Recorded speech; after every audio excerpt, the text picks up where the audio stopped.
Entonces, Efesios, capítulo 1, versículo 22, vamos a leerlo todo para que no leamos un versículo cortado, pero vamos a considerar desde el 22b y el 23. Amén, dice así.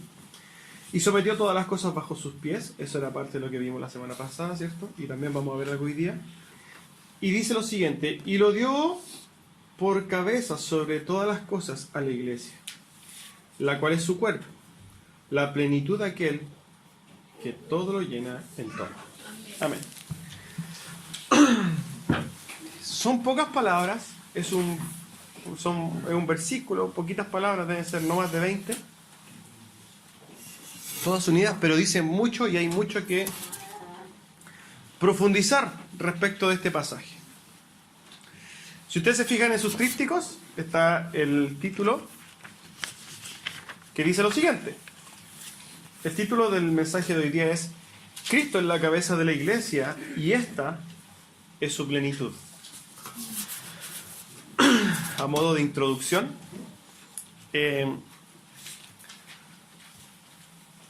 nosotros sabemos que el lenguaje humano es algo maravilloso, ¿cierto? El lenguaje que nosotros tenemos de esta capacidad de poder comunicarnos es algo que está dado por Dios, primeramente.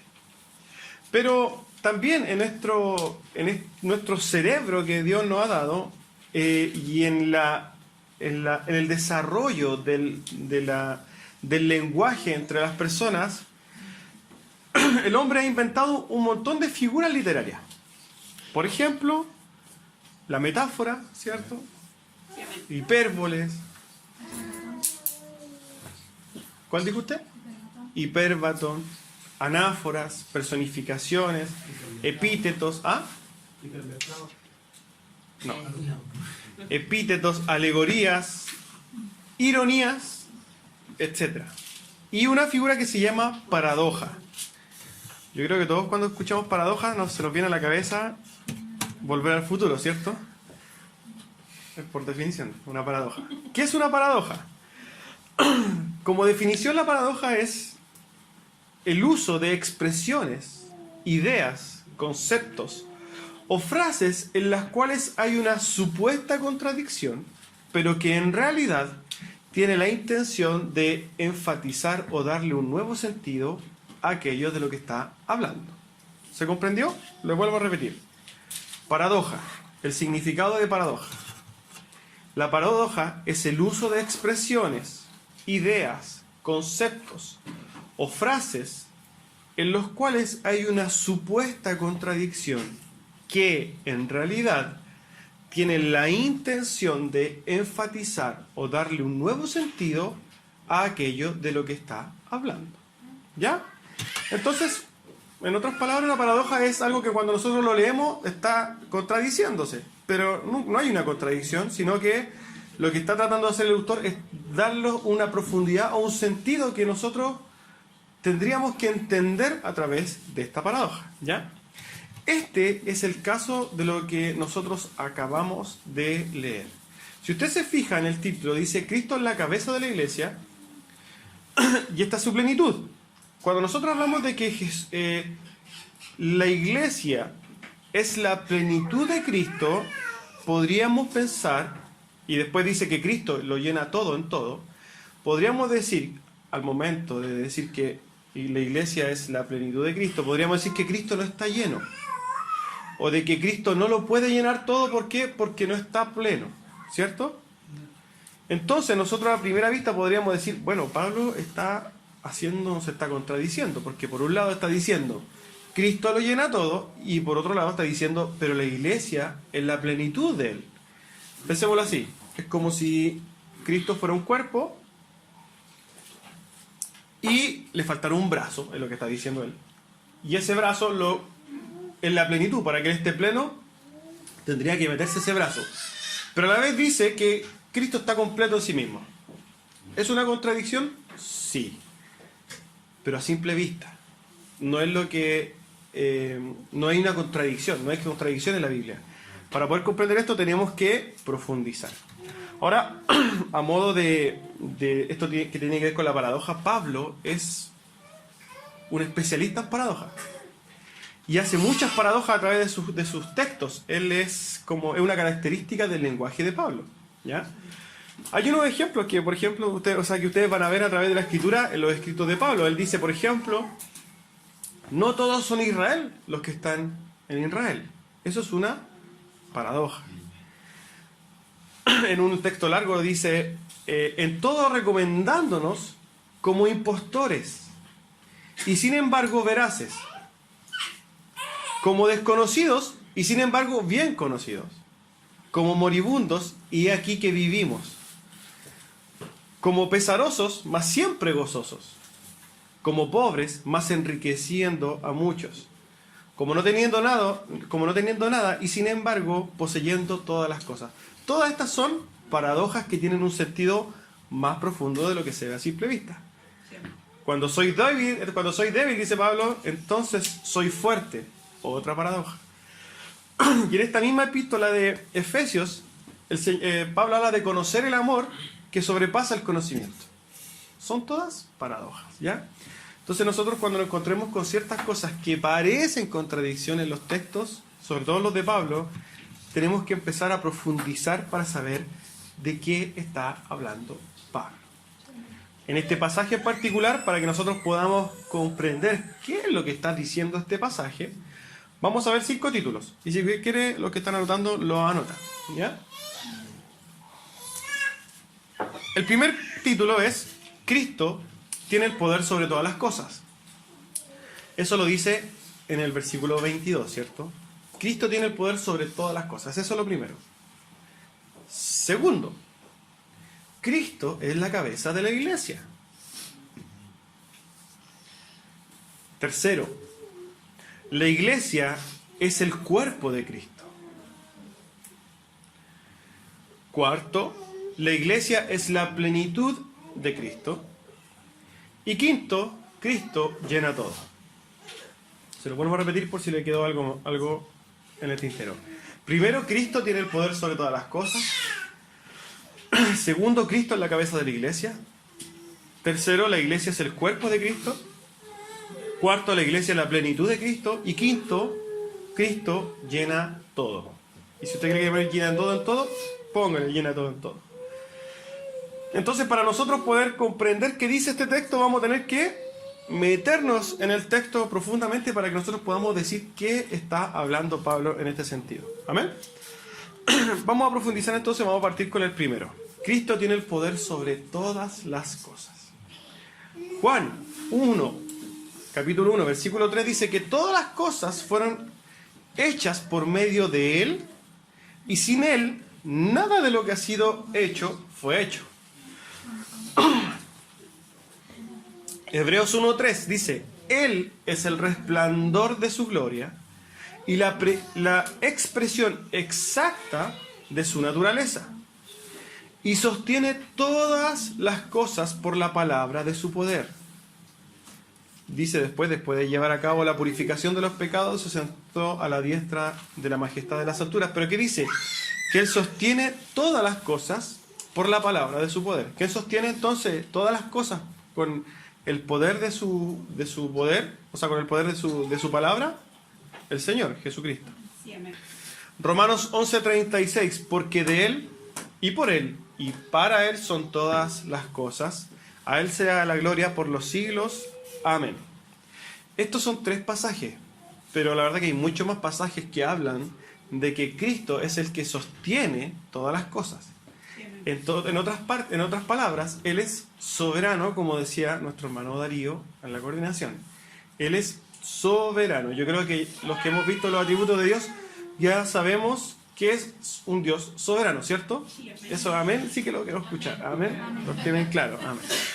Entonces, como premisas fundamentales, Cristo sostiene todas las cosas. Cristo es el dueño de todo lo creado, incluso de nosotros. Cristo sostiene toda la creación. Él es el que lo creó, Él es el dueño y Él es el que sostiene. ¿Ya? Entonces estamos claros que Cristo es soberano en absolutamente todo. Por eso dice que en el versículo 22, Él está por sobre todas las cosas. Como decía por ahí, ¿cómo se llama? Paul Washer decía que la palabra todo en griego significa todo. No hay una forma de cambiar esto, es todo. No hay nada que no esté sujeto a Cristo. Como leíamos entonces en el versículo 22 que decía, sometió a todas las cosas bajo sus pies. O sea, está todo bajo los pies de Cristo. Pero que adicionalmente dice que lo dio por cabeza sobre todas las cosas. Entonces está todo bajo los pies de Cristo y Él es la cabeza de toda la creación. ¿Se entiende? Sí, amén. Ahora, se añade al punto anterior, y vamos a ver el punto 2, que Jesús es la cabeza de la iglesia. Cristo es la cabeza de la iglesia. Él dice, Jesús, cuando dice que el Padre le dio por cabeza sobre todas las cosas y por sobre todo a la iglesia. Está hablando de dos cosas. Cristo es la cabeza, y cuando se refiere a la cabeza está hablando de autoridad, ¿ya? Entonces Cristo es la autoridad sobre todas las cosas, pero hace un énfasis especial en la iglesia, lo hace como separado. Dice, Cristo es la cabeza de todas las cosas, pero por sobre todo de la iglesia. En comentario de que Cristo es la cabeza de la iglesia, y siempre recordando a mi hermano Darío, hay una cita de John Huss que dice que Jesús es la cabeza de la iglesia, no la cabecilla de una pandilla de ladrones. Y eso lo dijo en un contexto de que la iglesia católica en el siglo XIV, en ese momento, era derechamente la iglesia católica era una pandilla de ladrones. Amén. Entonces, en las cartas gemelas, porque hay dos cartas que son gemelas, y generalmente hay más cartas que son gemelas dentro de la Biblia. La carta gemela de Efesios es Colosenses. O sea que por ende, el libro que no va a seguir después de este, cuando terminemos, va a ser Colosenses. ¿Por qué? Porque veríamos casi lo mismo. De las cartas gemelas Colosenses y la de Efesios, la figura de esta de cabeza y cuerpo con la iglesia es donde aparece por primera vez. ¿Ya? Ahora, ¿qué sentido tiene el hecho de que Pablo hable de que Cristo es una cabeza, ¿cierto? Y que la iglesia es el cuerpo? ¿Cuál es la intención de Pablo de decir esto, de hacer esta comparación? Se refiere a una relación de unidad. Eso es lo que quiere decir Pablo. Está hablando de una unidad entre Cristo y nosotros como cuerpo. Entonces, primero debemos comprender, cuando la Biblia entonces se refiere a la cabeza, se refiere a autoridad. Cristo entonces es la autoridad sobre todas las cosas. Pero por sobre todas las cosas, Cristo es la autoridad de la iglesia. Y en esa cabeza, ese cabeza y cuerpo, hay una unidad entre Cristo y nosotros como cuerpo, ¿cierto?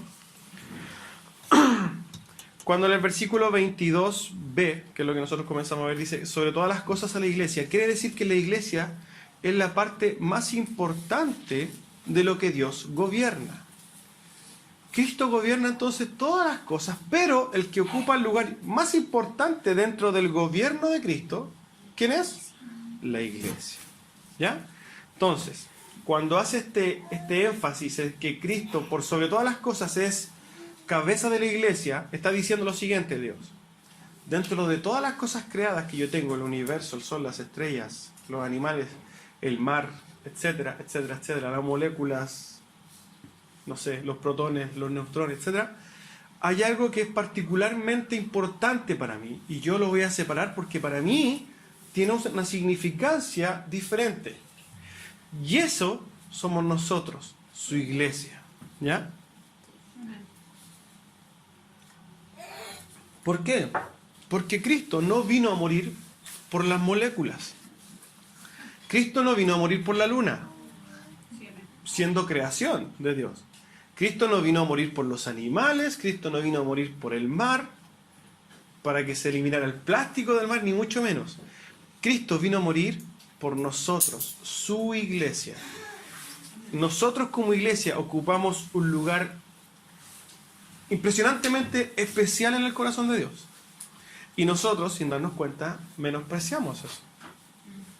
Pero el solo hecho de que Cristo haya venido a bajar por su iglesia a morir es algo impresionantemente importante, ¿cierto? Sí, amén. Bueno, entonces se añade a lo anterior de que Cristo es la cabeza de la iglesia, este punto, el tercero, que es que la iglesia es el cuerpo de Cristo.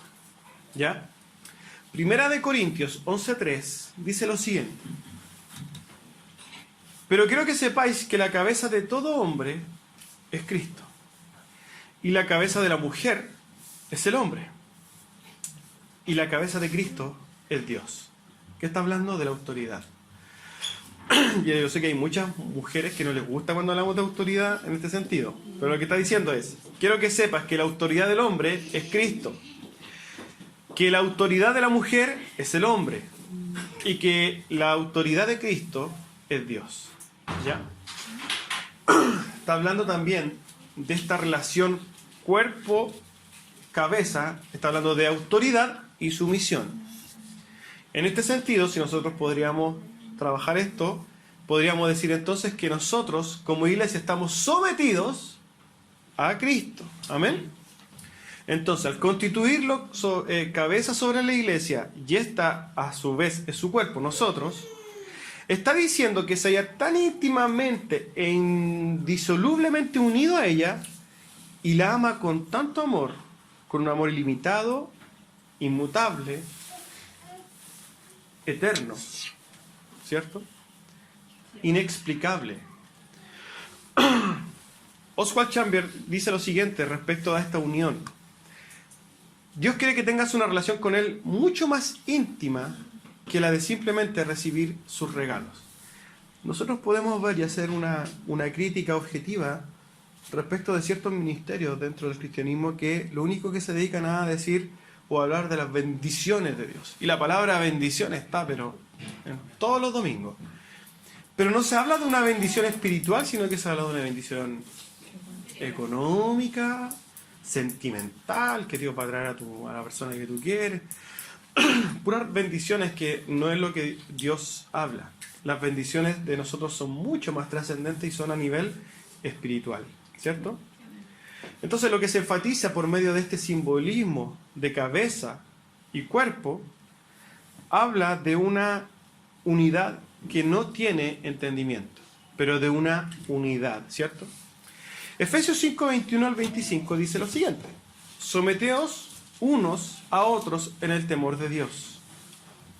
Las casadas estén sujetas a sus propios maridos como al Señor, porque el marido es cabeza de la mujer, y lo vuelve a decir, ¿cierto? Así como Cristo es cabeza de la iglesia, la cual es su cuerpo, y Él es su Salvador. Así que, como la iglesia está sujeta a Cristo, así también las casadas estén sujetas a sus maridos en todo. ¿Dónde están los hombres que digan amén? Tienen que decir amén. Maridos, amad a vuestras mujeres, así como Cristo amó a la iglesia y se entregó a sí mismo por ella. Esto es lo que estábamos hablando el otro día, recién. De que el hecho de que se use esta comparación entre cuerpo y cabeza tiene mucho que ver cuando Dios habla de esto como la relación que tiene el hombre con la mujer en el matrimonio. Existe un paralelismo entre la relación de matrimonio y la relación de la iglesia con Cristo. La relación de amor perfecto que muestra Cristo a su iglesia es la que nosotros deberíamos mostrar a nuestros esposos y esposas, ¿cierto? Y viceversa. El Señor entonces muestra esta relación para que podamos entender cuán unidos estamos. Y yo me imagino que esta comparación es una especie de antropopatismo. Los que ya vieron el atributo de Dios ya saben lo que es esa palabra. Los que no, es cuando, se las voy a explicar, es que cuando Dios usa ciertas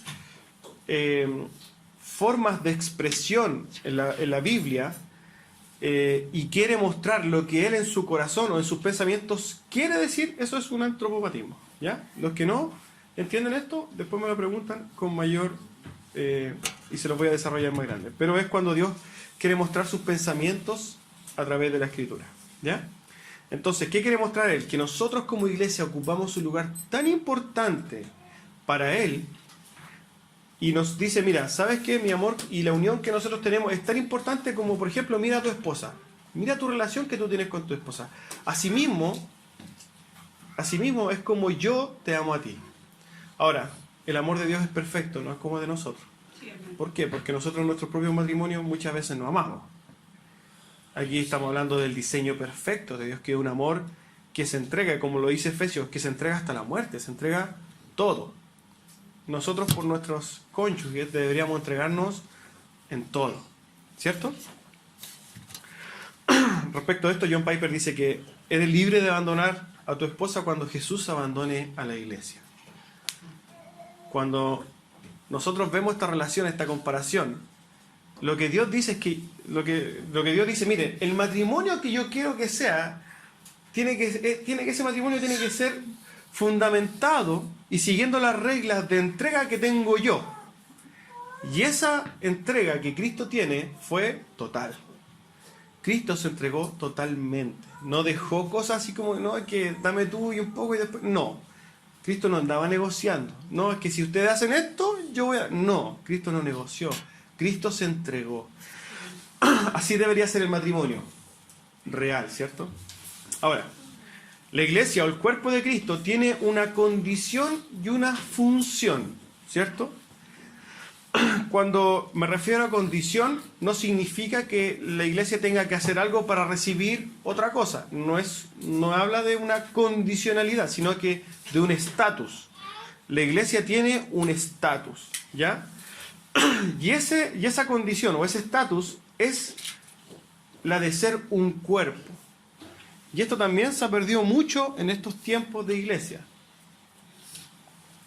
contemporánea, donde la iglesia ya no es un cuerpo, sino que solamente nos juntamos los domingos, usted va para allá, usted se va a su casa, viene y se olvida de su hermano. Eso, hermanos, no significa ser un cuerpo. Cuando hablamos de un cuerpo, significa una unidad, algo en el que nosotros estemos todos complementados, unidos. Habla de una verdadera unidad. ¿Amén? Y la función de la iglesia, ¿qué va a ser si la iglesia es un cuerpo? ¿Qué debería ser un cuerpo? El cuerpo tiene que hacer o llevar a cabo los objetivos ¿de quién? De la cabeza. La cabeza manda, el cuerpo hace, ¿cierto? Entonces, nosotros si somos el cuerpo de Cristo, como iglesia, ¿qué deberíamos hacer? Llevar a cabo los objetivos de Cristo. Sí, amén. Todas estas implicancias tiene el hecho de que Dios haga este paralelismo. Tiene muchas cosas que nosotros deberíamos entender. Si Cristo es la cabeza, Cristo manda, piensa, y el cuerpo es una extensión de su voluntad. Ustedes háganla, ¿cierto? El cerebro quiere tomar este vaso, ¿cierto? Manda a tomar la cabeza, manda a tomar este vaso. ¿Y quién lo toma? La mano, ¿cierto? Así mismo en la iglesia. Si Cristo dice, yo en mi corazón, yo está la intención de ir y predicar, ¿quién va a ir a hacerlo? El cuerpo. Ahora estos objetivos, nosotros los tenemos claros, ¿cierto? Hay objetivos que nosotros tenemos que cumplir. En Romanos 12, 4 al 5 dice, pues así como un cuerpo tenemos muchos miembros, pero no todos los miembros tienen la misma función, así nosotros, que somos muchos, somos un cuerpo en Cristo, e individualmente miembros los unos de los otros. Vuelvo a repetirlo. Pues así como un cuerpo tenemos muchos miembros, imagínense a qué se refiere esto, que hay manos, brazos, pierna, esófago, esternón, ¿cierto? Así como un cuerpo tiene muchos miembros, pero no todos los miembros tienen la misma función, ¿cierto? El pie no tiene la misma función que la mano, son diferentes funciones. Así nosotros, que somos muchos, todos nosotros, somos un cuerpo en Cristo. O sea, ¿qué quiere decir esto? Que cada uno tiene una función. No todos van a exhortar la palabra, pero no todos van a estar sirviendo, ni todos van a estar orando. O sea, todos van a estar orando, pero no va a ser su objetivo principal. cada hermano, o sea, por ejemplo, no todos los hermanos van a estar viendo a los niños. Cada uno va a tener una función y va a complementar la función general de Dios. ¿Se entiende esto? Sí, amén. Amén. Entonces, también Efesios 4:16 dice, de quien todo el cuerpo, estando bien ajustado y unido por la cohesión que las coyunturas proveen, conforme al funcionamiento adecuado de cada miembro, produce el crecimiento del cuerpo para su propia edificación en amor. ¿Qué está diciendo Pablo en Efesios? Cuando este cuerpo que somos nosotros empiece a funcionar como maquinita, como reloj, ¿qué va a producirse? El cuerpo va a empezar a crecer. Amén. Pero esto va a pasar ¿cuándo? Cuando nosotros empecemos a trabajar en forma unida, organizada y cumpliendo los objetivos que la cabeza mandó, ¿cierto? Esto lo podemos hacer gráfico o práctico en, por ejemplo, en nuestra cantidad de hermanos que somos. Nosotros cuando salgamos de aquí, porque ya la próxima semana nosotros marcamos el antes y el después. Esperemos Dios que este sea nuestro último servicio aquí. Esperemos que esta semana Dios provea un lugar. O la próxima semana, no sé. Nosotros vamos a pasar una etapa en la cual vamos a tener que empezar a trabajar. Y en ese sentido, uno de los puntos más importantes o de las funciones más importantes que la cabeza, Cristo, dijo o ordenó es ir y hacer discípulos. Nosotros tenemos que evangelizar, tenemos que salir y evangelizar, vamos a tener que trabajar. Y eso va a producir, ¿qué va a producir? Que Dios va a atraer más gente. Hoy día no lo hemos hecho, ¿por qué? Porque estamos en una reducción, tenemos problemas de espacio, etcétera, etcétera. Pero lo vamos a tener que hacer, y cuando nosotros lo empecemos a hacer, tenemos que empezar a trabajar en forma ordenada, porque algunos van a estar evangelizando, pero otros van a estar discipulando, y otros van a estar sosteniendo a todos en oración, y otros va a estar exhortando, y otros va a empezar a cuidar más niños, etcétera. Cada uno de nosotros tiene una función. Sí, amén. ¿Amén? Entonces, el significado viene a ser este. Ya que la iglesia es el cuerpo de Cristo, con la cual está orgánicamente unido, su amor por ella, el amor de Cristo por la iglesia es tan grande que hace uso de su poder infinito para que el universo entero, con todo lo que hay, coopere en beneficio de ella. Está todo sometido, ¿cierto?, a Cristo. Él es dueño de todo el universo y el Señor Jesucristo usa todo su poder en todas las cosas que nosotros nos vemos a través del mundo en pos de su iglesia, a pesar de que nosotros no lo entendamos. ¿Por qué? Porque muchas veces los mismos problemas están funcionando y siempre están funcionando en pos de la misma iglesia. Entonces, Cristo maneja todo en pos de su iglesia. Y el cuerpo, a su vez, la parte del cuerpo hacia la cabeza es que el cuerpo funciona en una unidad para llevar a cabo el objetivo eterno de Cristo, en este caso, la cabeza. ¿Se entiende esta relación? Sí, amén. ¿Queda clara? El que tenga dudas, me pregunta después. ¿Ya? Ahora, ¿cuáles son estos objetivos para la iglesia? Predicar el Evangelio, edificarnos mutuamente, amarnos, apoyarnos, exhortarnos, educarnos, etcétera, etcétera, etcétera. Hay tantas cosas que nosotros tenemos que hacer como extensión de Cristo en la iglesia. Somos, como iglesia entonces, la extensión de Dios en la tierra. Somos humanos en la tierra. Hendrickson dice al respecto: Cristo utiliza la iglesia para la realización de sus planes en el gobierno del mundo y para la salvación de los pecadores. Esto es lo más importante.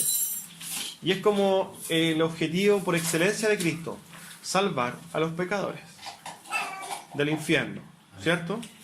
Esa es nuestra función fundamental como cuerpo de Cristo. Sí, amén. Salvar a los pecadores. Entonces nosotros somos llamados a predicar. ¿Perfecto? Cuarto punto. La iglesia es la plenitud de Cristo. ¿Ya? Añadiendo una descripción más a que la iglesia es el cuerpo de Cristo, Pablo está agregando lo siguiente: la iglesia es la plenitud de Cristo. Ahora, si nosotros comprendemos que somos la extensión de la iglesia, somos su cuerpo, nosotros podríamos hacernos ciertas preguntas, y si nosotros dejáramos el mensaje hasta aquí, se entendería que Cristo sin nosotros está incompleto. O que nosotros como cuerpo de Cristo completamos a Dios, ¿cierto? Pero no es así. Las preguntas que nos podríamos hacer entonces, ¿quiere decir esto? Que sin nosotros, su cuerpo, ¿Dios no puede llevar a cabo sus planes? ¿Cuál sería la respuesta? Dios siempre va a poder llevar a cabo sus planes a pesar de que nosotros no estemos. A pesar de que todo su cuerpo, que tiene un lugar especial en el corazón de Dios, no esté, Dios siempre va a poder llevar a cabo sus planes. ¿Por qué? Creo que fue el cuarto atributo de Dios que vimos. Él es todopoderoso. ¿Cierto? ¿Quiere decir entonces esto que Cristo no está pleno? O sea, si nosotros somos la plenitud de Cristo, ¿Cristo no está completo? Son preguntas. ¿Cristo no está perfecto? No, ¿cierto? Sí, sí está perfecto. Nosotros dentro de los atributos que vimos, que Él era autosuficiente. ¿Nos necesita a nosotros? No nos necesita a nosotros. ¿Es perfecto? Sí. ¿Cierto? Entonces, Cristo en sí mismo está completo. Pero ahora nosotros tenemos que preguntarnos, ¿por qué Pablo está diciendo que nosotros somos la plenitud de Cristo?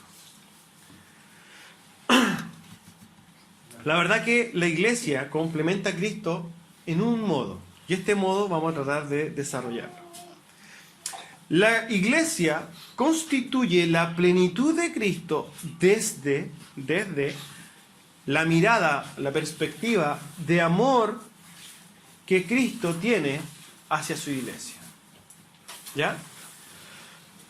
Lo que quiere manifestar este versículo es el profundo amor y preocupación constante de Cristo por su iglesia. Y que en el corazón de Cristo mismo, Él ha puesto a la iglesia en un lugar privilegiado para nosotros. Hebreos 7:25 dice, por lo cual puede también salvar perpetuamente a los que por Él se acercan a Dios, hablando de Cristo, por lo cual Cristo puede también salvar perpetuamente a los que por Él se acercan a Dios, viviendo siempre para interceder por ellos. El Señor entonces nos salva, nos lleva al Padre e adicionalmente intercede siempre por nosotros. Esto habla del tremendo y profundo amor que Cristo tiene por su iglesia, por nosotros. Ese amor que nosotros muchas veces despreciamos, ¿cierto? Como que no lo consideramos, que lo dudamos muchas veces. Cristo nos ama de una manera insondable. Los que ya vieron los atributos de Dios también saben lo que significa insondable, ¿cierto? Que no se puede entender, ¿cierto? Entonces, al referirnos al significado exacto de la palabra plenitud, y nosotros empezamos a buscar material o material de estudio para esto, nos vamos a encontrar con innumerables comentarios al respecto. Pero yo me voy a quedar con un comentario de Juan Calvino que voy a compartir con ustedes. Juan Calvino, una persona que a lo mejor usted la conoce, vendía sopaipilla en la esquina, dice lo siguiente: la iglesia es el complemento de Cristo. En otras palabras, es el más alto honor para la iglesia que el Hijo de Dios se considera a sí mismo en cierto grado imperfecto, en tanto que no está unido a nosotros. ¿Qué consuelo es para nosotros el saber que no será hasta que estemos ante su presencia que Él tendrá todos sus elementos constitutivos o que Él desee para ser considerado como completo? ¿Qué está dando? Vamos a traducir lo que dijo Juan Calvino. La idea que enfatiza Juan Calvino es que Cristo rehúsa considerarse a sí mismo completo hasta poseer todos los elementos, en este caso una iglesia en estado glorificado. O sea, Cristo en su corazón, en sus emociones, no en su naturaleza, separemos esto. Cristo en sus emociones, en su sentir, en su amor, dice: yo me rehúso a sentirme completo y lleno hasta que esté mi iglesia glorificada conmigo. Pero eso no quiere decir, bajo ningún punto de vista, que físicamente, que objetivamente, Cristo esté incompleto. No es así. Es solamente una manifestación del sentir del corazón de Dios. Y por favor, tenemos que tener muy claro esto. ¿Por qué? Porque en muchas partes, ustedes, quizás escucha algunos hermanos que van a decir: es que Cristo está incompleto. Pero eso atenta directamente contra los atributos de un Dios perfecto. Sí, amén. Cristo siempre, eternamente ha estado completo. Pero el hecho de que diga que nosotros vamos a completarlo a Él es una demostración de amor. Son como palabras lindas que le dice un hombre a una mujer. Eso significa, amén. Entonces, por supuesto, su esencia divina en ningún sentido es ni dependiente, ni es posible ser complementado por la iglesia. Estamos hablando de su esencia divina. Nunca nosotros vamos a complementar a Cristo. No es así. Lo vuelvo a repetir, y esto es sumamente importante porque es como la exégesis de este pasaje. Es como lo que quiere decir este pasaje. Cristo siempre está completo y siempre va a estar completo, pero Él en su corazón dice: yo amo tanto a mi iglesia que me rehúso a sentirme, quiero sentir este vacío hasta que ellos no estén glorificados. Cuando ellos estén glorificados, yo me voy a sentir pleno, pero en el sentimiento, no en su esencia. Amén.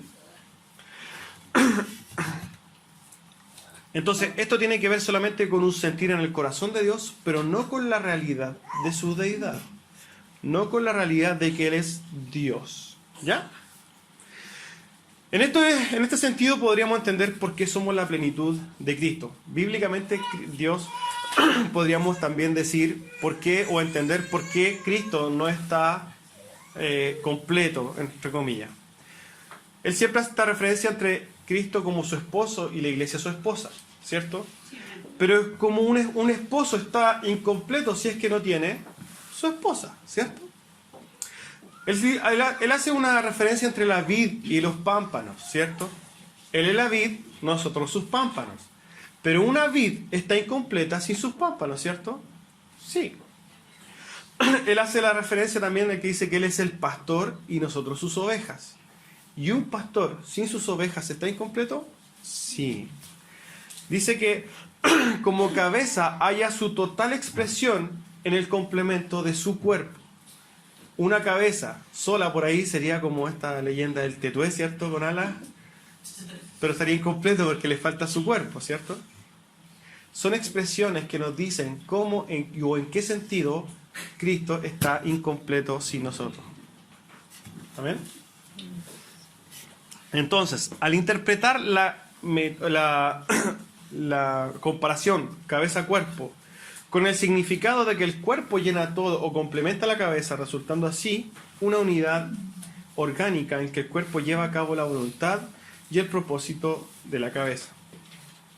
Vuelvo a decirlo en otras palabras. Cuando Pablo está diciendo entonces que nosotros somos el cuerpo de Cristo y Cristo la cabeza, la función del cuerpo entre nosotros es llevar a cabo su propósito. Y a su vez, somos la plenitud de Cristo. ¿Por qué? Porque Él decide, o en su corazón, sentirlo así. ¿Se entiende? Y como quinto punto, Cristo llena todo. Las palabras que se usa de decir que Cristo llena todo, quiere decir lo siguiente. Esto significa que Cristo llena todo el universo en todos los aspectos, y que el universo entero no solamente depende de Él para seguir funcionando, sino que además es gobernado por Él, sostenido por Él y es de Él. Por eso Él dice que lo llena todo en todo. Todo lo llena Cristo. Ahora, ¿cómo podríamos entonces decir, o por qué Pablo se preocupa de decir que Cristo lo llena todo en todo? Si primero dijo que es la plenitud y después dice que Cristo lo llena todo, Juan Calvino también dice lo siguiente. Esto se añade para que evitemos suponer que existe algún defecto en Cristo al estar separado de nosotros. Su deseo de ser lleno, ser hecho perfecto, ser completado o pleno en nosotros, no proviene de alguna falta o necesidad de Él, puesto que todo lo bueno que hay en nosotros, o en cualquiera de las criaturas, o en cualquier parte del universo, es un don de Él mismo. ¿Ya? El punto anterior de que hablamos de que por qué somos la plenitud de Cristo está enfatizado aquí, en que Cristo lo llena todo. Pablo se encarga de decir que a pesar de que somos la plenitud, Cristo lo llena, para hacer énfasis en qué, y dejar claro que este sentir de la plenitud de Cristo no es algo que afecte a su sustancia, no es algo que afecte a su persona, no. Es solamente una expresión. ¿Amén? Entonces, es muy importante enfatizar el hecho de que Cristo es el que llena todo. Cristo llena absolutamente todo.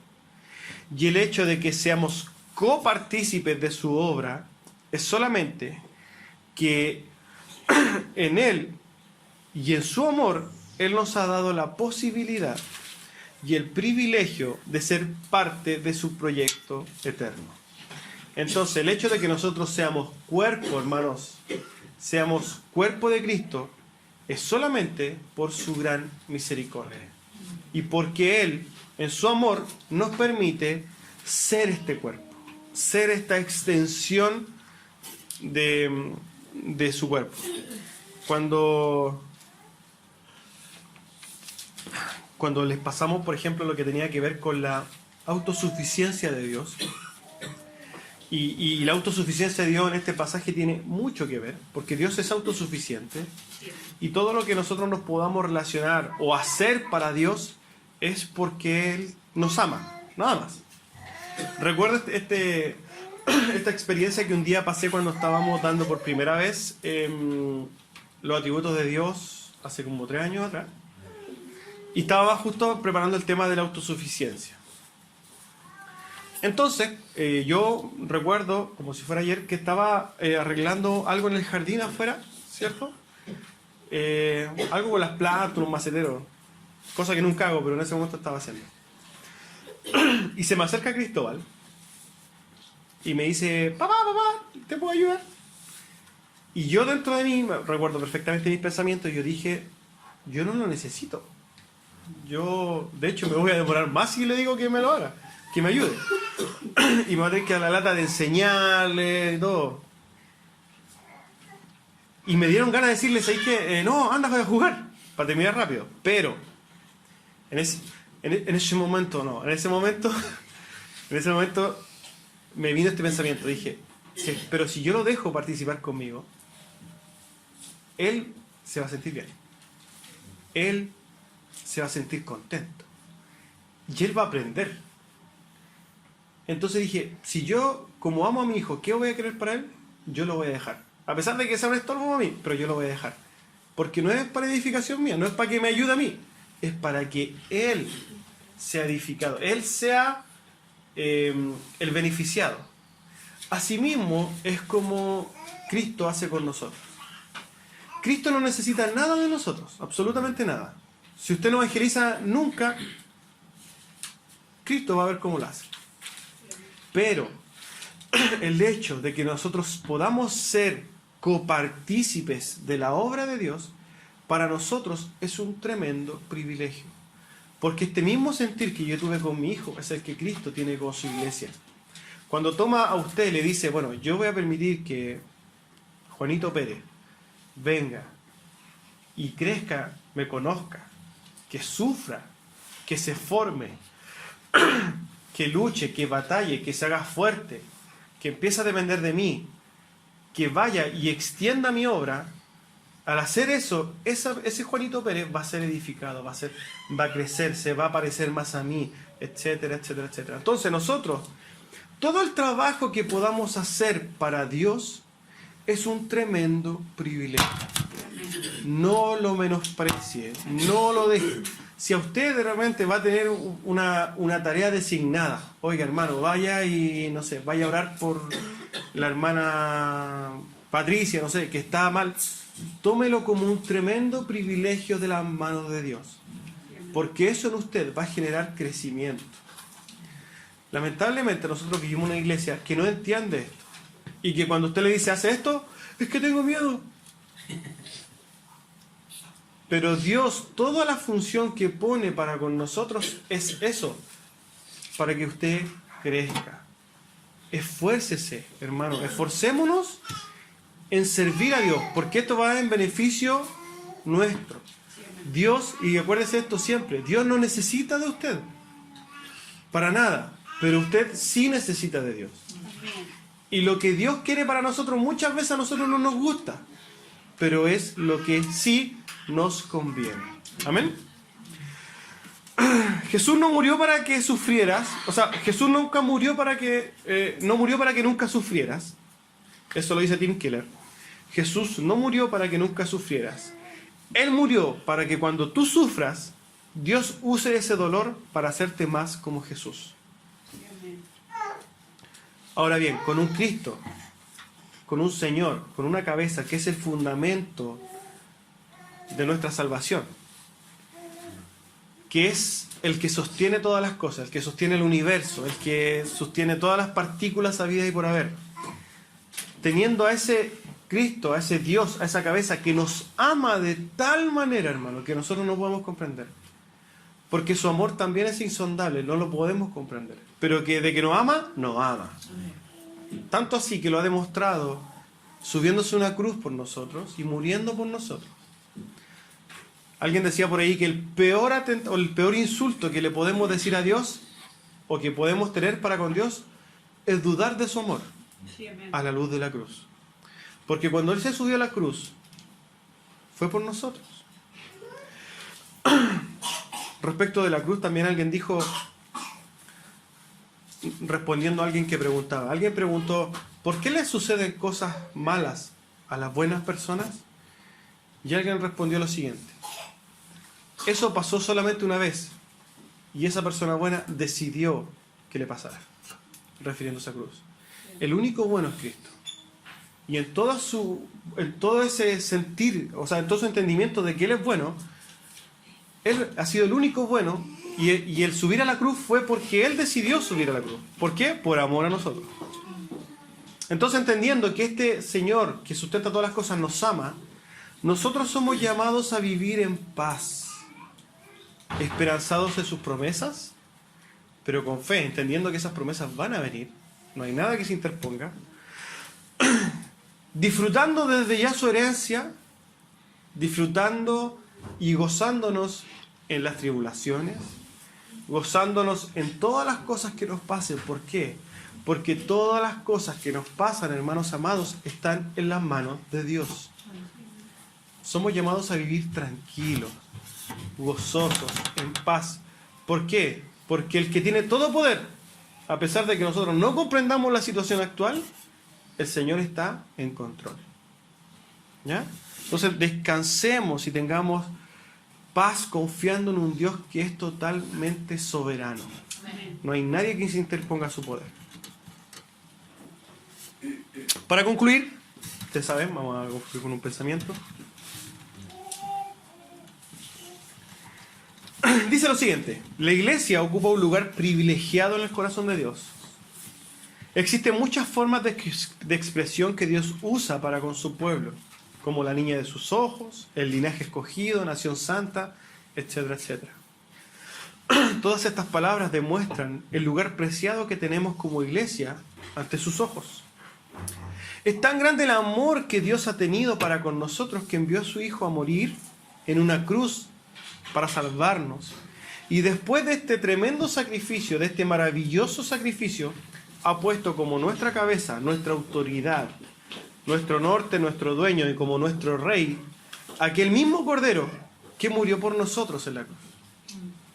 Sabemos que está todo sometido a Cristo, Pero dentro de todas las cosas, nosotros, su iglesia, somos su posesión más preciada. Por nosotros fue que Él se humilló hasta la muerte. Fue por nosotros, por quienes se entregó, y ahora desde una posición de total autoridad nos cuida, nos guía, nos enseña, nos edifica y mueve todas las cosas en pos nuestra, a nuestro favor. Independientemente de las circunstancias que podamos pasar, sabemos que es Cristo mismo el que está por sobre todas las cosas. Y si sabemos que Él, por amor a nosotros, se subió a una cruz y se humilló, y se hizo maldición y se hizo pecado, ¿cuánta más seguridad nos debe dar ahora, entendiendo que ese amor se muestra ahora con nosotros, en que Él sustenta todo en nuestras vidas? Somos llamados a vivir en paz, sabiendo que Cristo es nuestra cabeza, y yo puedo vivir tranquilamente porque mi Rey es el Rey del universo entero y todo a Él le pertenece. Quiero terminar con esta cita de David Platt que dice: nada nos sucederá en este mundo que se escape de la buena voluntad de un Dios soberano. Está todo en las manos de un Dios soberano. Amén. Vamos a orar.